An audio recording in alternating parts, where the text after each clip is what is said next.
இங்கிலாந்தும் பிரான்சும் தனித்துவம் மிக்க இரண்டு தேசங்களாக தம்மை நிலைநிறுத்திக் கொண்டதும், அந்த தேச அடையாளங்களை முன்னிறுத்தி அங்கிருந்தவர்களிடம் தேசிய உணர்வு வேரூன்றி கிளைத்ததும் மிடில் ஏஜஸ் என்று சொல்லப்படுகிற மத்திய வரலாற்று காலப்பகுதியில்தான்.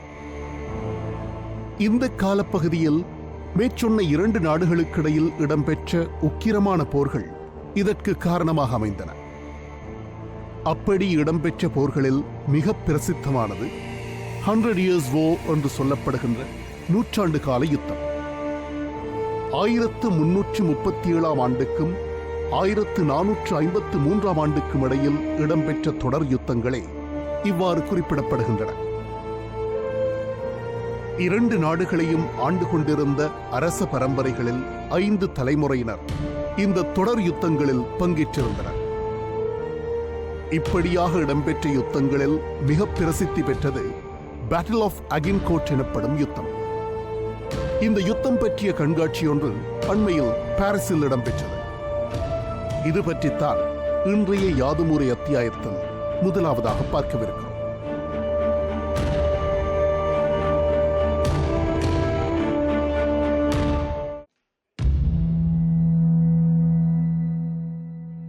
பாரிஸின் ராணுவ அருங்காட்சியகத்தில் உள்ள புதிய கண்காட்சி அகின்கோர்ட் போரை நினைவு கூர்கிறது. நூற்றாண்டு போரில் பிரான்சை இங்கிலாந்து மிகச் சிறப்பாக வென்ற 600வது ஆண்டை இது கொண்டாடுகிறது. இந்த கண்காட்சிக்கு வீரர்களும் தாக்குதல்களும் என்று பெயர் சூட்டப்பட்டது. இதில் 15ஆம் நூற்றாண்டு பிரெஞ்சு மற்றும் இங்கிலாந்து ராணுவ சாதனங்கள், சரித்திர ஆவணங்கள் மற்றும் போர் நிகழ்ந்த இடத்தினருகே கண்டறியப்பட்ட ஆயுதங்களின் துண்டுகள் என்று பல்வேறு பொருட்கள் காட்சிப்படுத்தப்பட்டுள்ளன.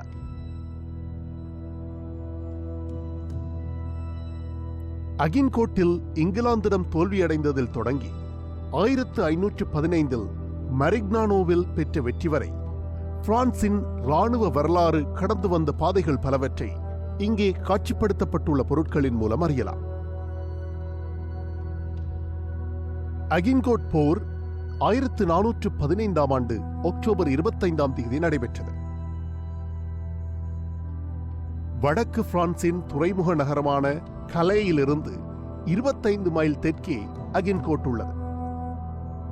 அப்போது இங்கிலாந்துக்கும் பிரான்சுக்கும் இடையே நூற்றாண்டு போர் நடைபெற்றுக் கொண்டிருந்தது. அரசர் 5ஆம் ஹென்றி நார்மண்டியை ஆக்கிரமித்து அதன் மூலம் பிரான்சின் வடக்கே உள்ள முக்கியத்துவம் வாய்ந்த துறைமுகங்களை வெல்ல எண்ணியிருந்தார். அந்த நேரத்தில் இங்கிலாந்து ராணுவம் களைத்துப் போயிருந்தது.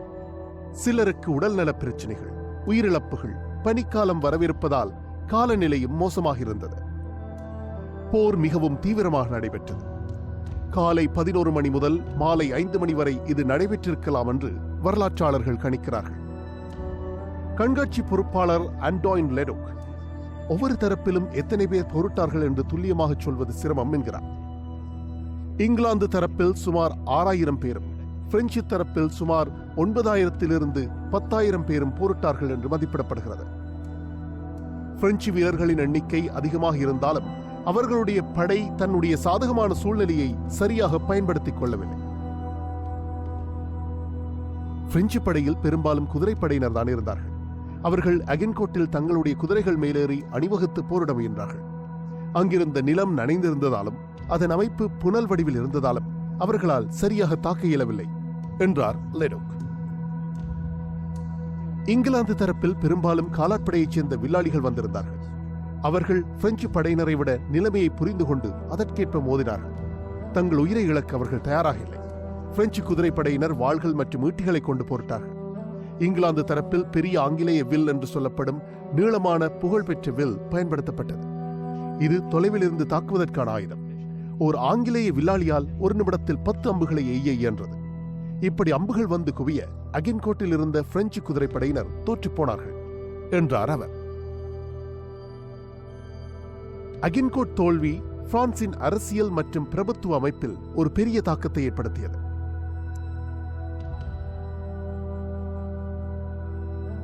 பிரான்ஸ் அடைந்த தோல்வியின் முக்கியத்துவம் என்னவென்றால் அதன் விளைவுகள் மிக மோசமாக இருந்தன. அதுவரை பிரெஞ்சு அரசாட்சியின் அமைப்புகளில் உச்சத்தில் அமர்ந்திருந்த பிரபுக்கள் இப்போது போர்க்களத்தில் இறந்தார்கள், அல்லது வெட்டப்பட்டார்கள், அல்லது லண்டனுக்கு கைதிகளாக கொண்டு வரப்பட்டார்கள். இதனால் அரசரின் ஆலோசகர் சபை காணாமல் போனது.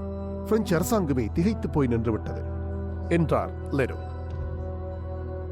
அகின்கோட்டில் இங்கிலாந்து பெற்ற வெற்றி உலகறிந்த ஒன்றாகிவிட்டது. வில்லியம் ஷேக்ஸ்பியர் தனது 5ஆம் ஹென்றி நாடகத்தில் அதனை எழுதி பிரபலமாக்கினார். பாரிஸின் ராணுவ அருங்காட்சியகம் நடத்திய இந்த கண்காட்சி ஹோட்டல் டெஸ் இன்வலிட்டஸில் நடைபெற்றது.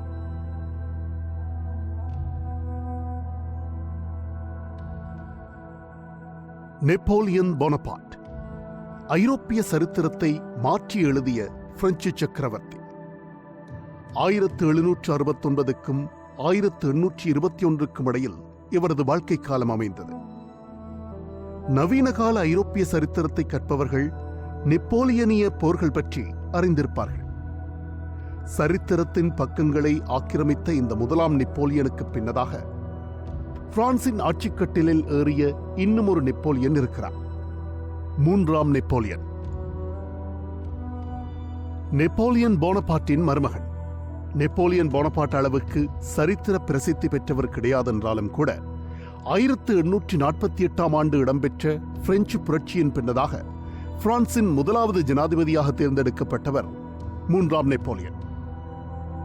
அரசியல் சாசன அதிகாரத்தை பயன்படுத்தி பிரெஞ்சு நாடாளுமன்றம் 2வது தடவையாக ஜனாதிபதி பதவி வகிக்கும் வாய்ப்பை இவருக்கு மறுத்தபோது சதி முயற்சியின் வழியாக ஆட்சியை கைப்பற்றி 1852ஆம் ஆண்டு பிரான்சின் அரசராக முடிசூடிக்கொண்டார். கருத்து சுதந்திரம் முடக்கப்பட்டு எதேச்சாதிகாரம் கோலோச்சிய காலப்பகுதியாக இவரது ஆட்சி அமைந்தது. பிரான்சின் 2ஆம் குடியரசு ஆட்சிக்கும் 3ஆம் குடியரசு ஆட்சிக்கும் இடைப்பட்ட காலத்தில் இடம்பெற்ற இவரது அரசாட்சி 2ஆம் பிரெஞ்சு பேரரசு என்று அடையாளப்படுத்தப்படுகிறது. இந்த 2ஆம் பிரெஞ்சு பேரரசுடன் தொடர்புடைய நினைவுப் பொருட்கள் பல அண்மையில் பாரிஸில் கண்காட்சிக்கு வைக்கப்பட்டிருந்தன. இவற்றைத்தான் அடுத்தபடியாக பார்க்கவிருக்கிறோம். 2ஆம் பிரெஞ்சு பேரரசின் காலப்பகுதியில் பாரிஸில் நிர்மாணிக்கப்பட்ட கட்டிடங்களில் ஒன்றான ஒபேரா கார்னியரில் 3ஆம் நெப்போலியனுடன் தொடர்புடைய இந்த நினைவுப் பொருட்கள் அண்மையில் காட்சிக்கு வைக்கப்பட்டன.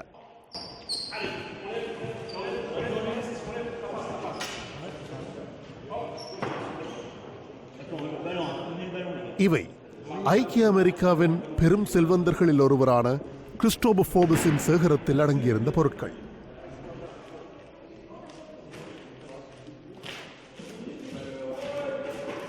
கிறிஸ்டோபர் ஃபோபஸ் 16 வயது இளைஞனாக இருந்தபோது அவருக்கு அவரது தந்தை 3ஆம் நெப்போலியன் கையொப்பமிட்டு எழுதிய கடிதம் ஒன்றை பரிசளித்திருந்தார். அந்த காலத்திலிருந்து 3ஆம் நெப்போலியன் தொடர்பான நினைவுப் பொருட்களை சேர்க்க ஆரம்பித்திருக்கிறார் ஃபோபஸ். இப்போது இந்த சேகரங்களின் மொத்த எண்ணிக்கை 2000-ஐ தாண்டியிருக்கிறது. And when I found out that his nephew had reigned in France for over 20 years, I thought, well, why have I never heard of him? Why doesn't history write about him? And the more I learned about him, I thought, well, it's amazing what he achieved, and he still gets no respect. So coming from a family of collectors, it seemed only natural to start buying things related to Napoleon III, whether it was great portraits or very, very small, simple things. But it's been a fun journey, and now 50 years later, it's time to call it quits.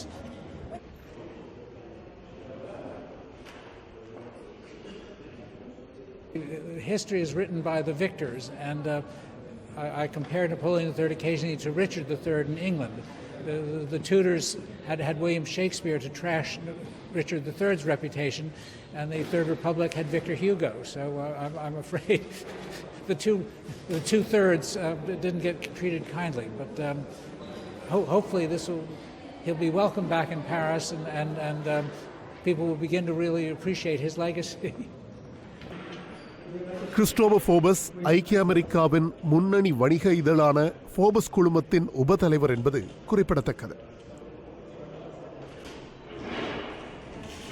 Non, il est certain qu'une mèche de Napoléon III ne vaut pas aussi cher qu'une mèche de Napoléon Ier. Le chapeau de Napoléon III ne vaut pas les 1 800 000 euros au prix que j'ai vendu le chapeau de Napoléon Ier dans la collection du prince Albert. Non.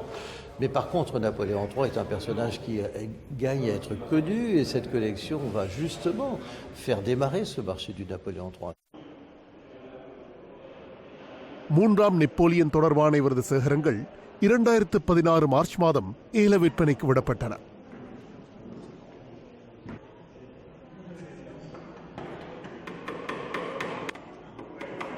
இருபது ஆண்டுகள் பிரான்சை ஆட்சி செய்த மூன்றாம் Napoleon வரலாற்றில் உரிய அளவு அங்கீகாரத்தை பெற்றிருக்கவில்லை என்று குறிப்பிட்ட ஃபோர்பஸ், அந்த நிலையை மாற்றுவதற்கு இந்த நினைவுப் பொருட்களின் ஏல விற்பனை உதவும் என்று எதிர்பார்ப்பதாகவும் கூறினார்.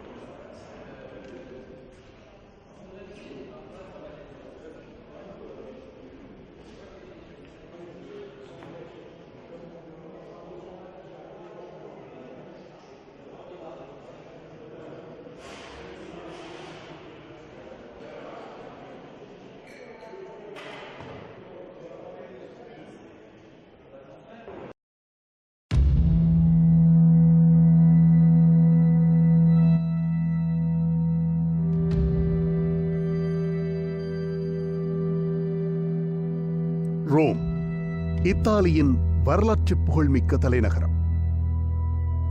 ரோம் நகரத்தின் அடையாளங்களில் ஒன்று டைபர் நதி. இந்த டைபர் நதிக்கரையில் ஆரம்பிக்கப்பட்டிருக்கும் ஒரு கலை உருவாக்கச் சேட்டிட்டம் பற்றி அடுத்ததாக பார்க்கலாம்.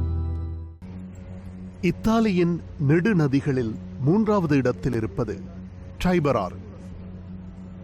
ரோம் நகரை டைபர் ஆறு ஊடறுத்தோடும் ஓரிடத்தில் அந்த நதிமருங்கில் ரோம் நகரத்தின் அரும்பெரும் வரலாற்றைச் சொல்லும் சுவரோவியங்களை தீட்டத் தொடங்கியிருக்கிறார் உலகப் புகழ் பெற்ற ஓவியரான William Kentridge. Triumphs and laments, a project for the city of Rome, அதாவது வெற்றி பெருமிதங்களும் வெற்றி புலம்பல்களும், ரோம் நகருக்கான ஒரு செயற்றிட்டம் என்று இதற்கு அவர் தலைப்பிட்டுள்ளார். மொத்தமாக 550 மீட்டர் நீளத்துக்கு இந்த சுவரோவியங்களை தீட்டுவது அவரது நோக்கம். இதில் புனித போப்பாண்டவர்கள், அரசியல் தலைவர்கள், கவிஞர்கள், கலைஞர்கள் உள்ளிட்ட 80க்கும் மேற்பட்ட உருவங்கள் தீட்டப்பட உள்ளன. பான்டே சிஸ்டோ மற்றும் பான்டே மேசினி என்ற 2 பாலங்களுக்கு இடைப்பட்ட தூரத்தில் தீட்டப்படவுள்ள இந்த ஓவியங்களுக்காக அவர் எந்தவித வண்ணப்பூச்சுக்களையும் பயன்படுத்தப் போவதில்லை என்பதுதான் இதன் சிறப்பம்சம். டைபர் நதிக்கரையில் உள்ள கற்சுவர்கள் பல காலத்துக்கு முன்னதாக வெண்பளிங்கு கற்களால் உருவாக்கப்பட்டவை. காலப்பிரவாகத்தின் ஓட்டத்தில் கருமை படிந்து கிடக்கின்றன. எனவே இந்த கரிய கற்கள் மீது ஸ்டென்சில் எனப்படும் ஓவியப் படிவங்கள் வைக்கப்பட்டு ஓவியத்துக்குரிய பகுதிகள் மட்டும் சுத்திகரிக்கப்பட உள்ளன. சுத்திகரிக்கப்பட்ட பகுதிகளில் வெளிப்படும் வெண்மை ஓவிய உருவங்களை உருவாக்கிவிடும்.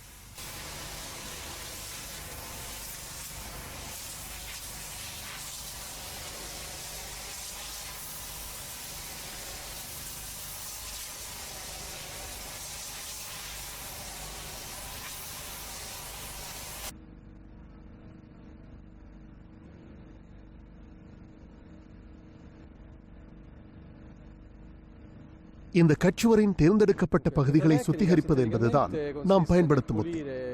நாம் உருவாக்க விரும்பும் உருவங்களை அண்டிய பகுதிகளை சுத்திகரிக்கும் போது ஓவியம் உருவாகி வருகிறது என்கிறார் இந்த சேற்றிட்டத்தின் தொழில்நுட்ப இயக்குனரான ஜியான் பிரான்கோ லச்சினோ.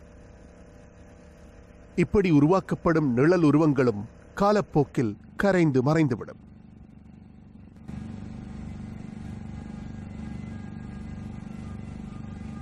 காலத்தால் மறைந்துவிடும் கலை வடிவம் ஒன்றை உருவாக்குவதுதான் நமது நோக்கம். இந்த ஓவியங்களை பாதுகாப்பதற்கு சிறப்பு ஏற்பாடு எதையும் செய்யப் போவதில்லை. எனவே இவை காலப்போக்கில் மறைந்துவிடும். பழைய ரோம் மன்னர்கள், இத்தாலியின் சர்வாதிகாரியான முசோலினி, கொலையுண்ட அரசியல் தலைவரான ஆல்டோ மோரோ, ரோம் நகர உருவாக்கத்தின் குறியீடாக விளங்கும் பெண் ஓநாய் முதலான உருவங்கள் ஏற்கனவே இங்கு தீட்டப்பட்டுள்ளன. ஓவியர் கென்ரிட்ஜ் தென்னாப்பிரிக்காவைச் சேர்ந்தவர். இந்த சேற்றிட்டம் 14 ஆண்டுகளுக்கு முன்னதாக ஜோஹானஸ்பர்கில் வைத்து தனது மனதில் உதித்ததாக கூறுகிறார். இருந்தாலும் இத்தாலிய அரசாங்க அலுவலர்களின் அனுமதி பெற்று இதனை ஆரம்பிப்பதற்கு இவ்வளவு காலம் சென்றிருக்கிறது.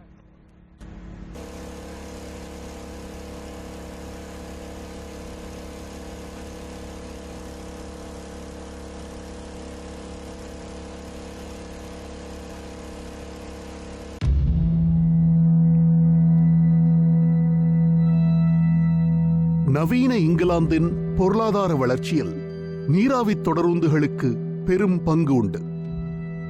பண்டங்களின் பரிவர்த்தனையிலும் பயண முறைமைகளிலும் நீராவி தொடருந்துகள் பெரும் புரட்சியை ஏற்படுத்தின. அப்படி பெரும் பாய்ச்சலை நிகழ்த்திய பிரித்தானிய தொடருந்து ஒன்று பற்றித்தான் அடுத்தபடியாக பார்க்கவிருக்கிறோம்.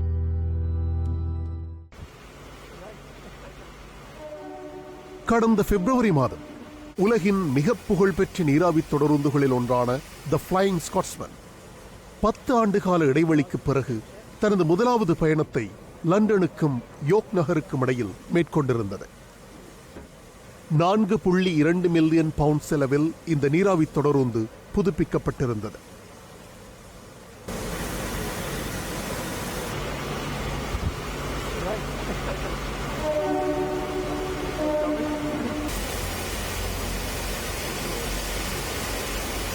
லண்டனின் கிங்ஸ் கிராஸ் தொடருந்து நிலையத்திலிருந்து ஈஸ்ட் கோஸ்ட் லைன் எனப்படும் கீழைக்கரை வழித்தடத்தினூடாக இந்த தொடருந்து பயணம் மேற்கொண்டிருந்த நிலையில் இந்த பயணத்தை காண்பதற்காக ஆயிரக்கணக்கானவர்கள் வழிநெடுக திரண்டிருந்தார்கள்.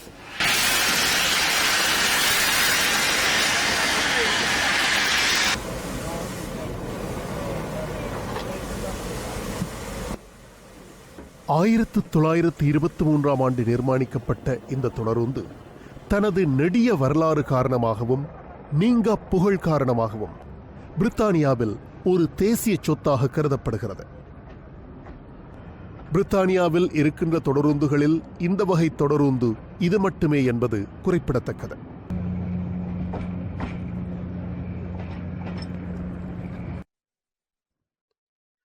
இதனை இயக்குவதற்கான செலவு மிகையானது என்று 2004 ஆண்டு முடிவு செய்யப்பட்டது. எனினும் இதனது பயணம் தொடர்வதற்காக ஆயிரக்கணக்கானவர்கள் நன்கொடை வழங்க முன்வந்ததை அடுத்து தி ஃப்ளையிங் ஸ்காட்ஸ்மேன் மீண்டும் இயங்க ஆரம்பித்திருக்கிறது. பச்சை வண்ண உடலும் வட்டக்கடிகார முகமும் கொண்ட இந்த தொடருந்து 1924 ஆண்டு இடம்பெற்ற பிரித்தானிய பேரரசின் கண்காட்சி ஒன்றில் வைக்கப்பட்டதைத் தொடர்ந்து புகழ் பெற ஆரம்பித்தது. லண்டனுக்கும் யோர்க் நகருக்கும் இடையில் இருக்கும் 200 மைல் தூரத்தை அந்த காலத்திலேயே தி ஸ்காட்ஸ்மேன் 5 மணி நேரங்களில் கடந்து முடித்திருந்தது என்பது குறிப்பிடத்தக்கது. தற்காலத்தில் நவீன தொடருந்தொன்றில் இந்த பயணத்துக்கு எடுக்கும் நேரம் ஏறத்தாழ 2 மணி நேரங்களாகும்.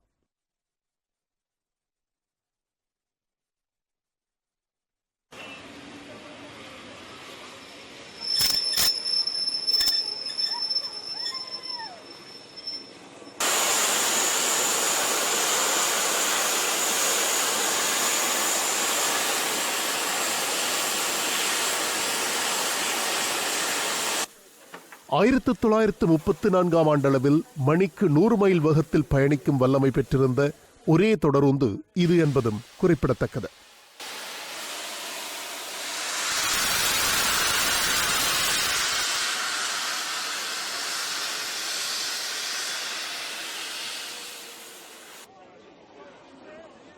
பிரித்தானிய சரித்திரத்தில் தொடருந்து துறை நிர்மாணங்கள் மும்முரம் பெற்ற காலப்பகுதியாக 19ஆம் நூற்றாண்டு விளங்குகிறது. பிரித்தானியா தொழில்மயமாகி வந்த காலப்பகுதியில் நாட்டின் வளர்ச்சியை முன்னோக்கித் தள்ளிய சாதனங்களில் முக்கியமானவையாக தொடருந்துகள் கருதப்படுகின்றமை குறிப்பிடத்தக்கது.